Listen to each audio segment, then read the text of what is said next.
Be ready? Start. The first respondent resisted the suit, contending that the appellant had purchased the suit property during the pendency of her suit for partition, and that being a purchaser pendent light, the sale in his favor was hit by the doctrine of lis pendens, and therefore he could not claim any right in the suit property stop.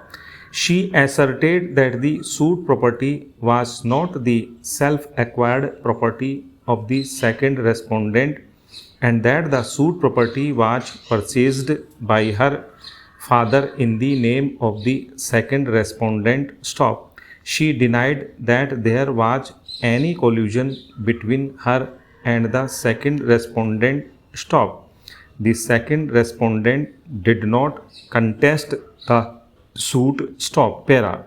The trial court by judgment dated 6th July 2005 dismissed the appellant's suit stop. It held that the suit property was not the self-acquired property of second respondent, and that there was no collusion between first and second respondents, and that the appellant, having purchased the suit property under sale dated 11th April 1990 during the pendency of the suit for partition filed by the first respondent against the second respondent, the sale in his favor was hit by the doctrine of lis pendens, and therefore the appellant did not get any title to the suit property, and he was not entitled to the relief of declaration and injunction sought by him stop. The appeal filed by the appellant was dismissed by the first appellate court by judgment and decree dated 26 March 2008 stop. The second appeal filed by the appellant was dismissed by the High Court by the impugned judgment dated 1st September 2009 by holding that appellant was a pendent light purchaser, attracting the doctrine of lis pendens under section 52 of Transfer of Property Act 1882, and therefore the courts below were justified in ignoring the purchase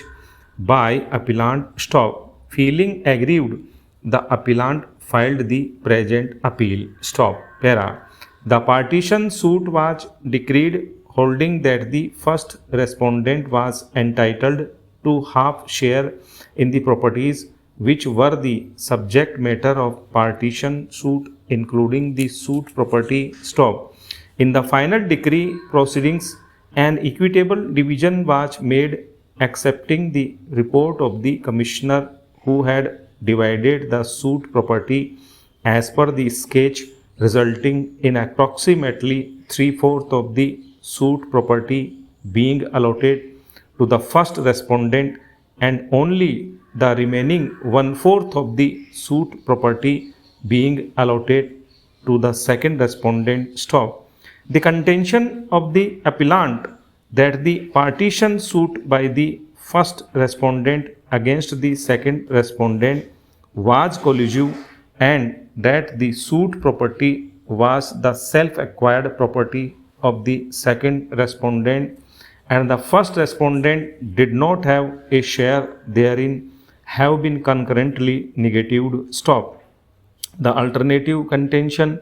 of the appellant that even if the first respondent had a half share therein, the division and allotment of the properties in the partition suit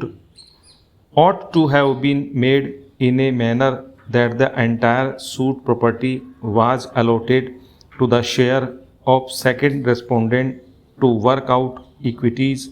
was also negatived by the courts below stop.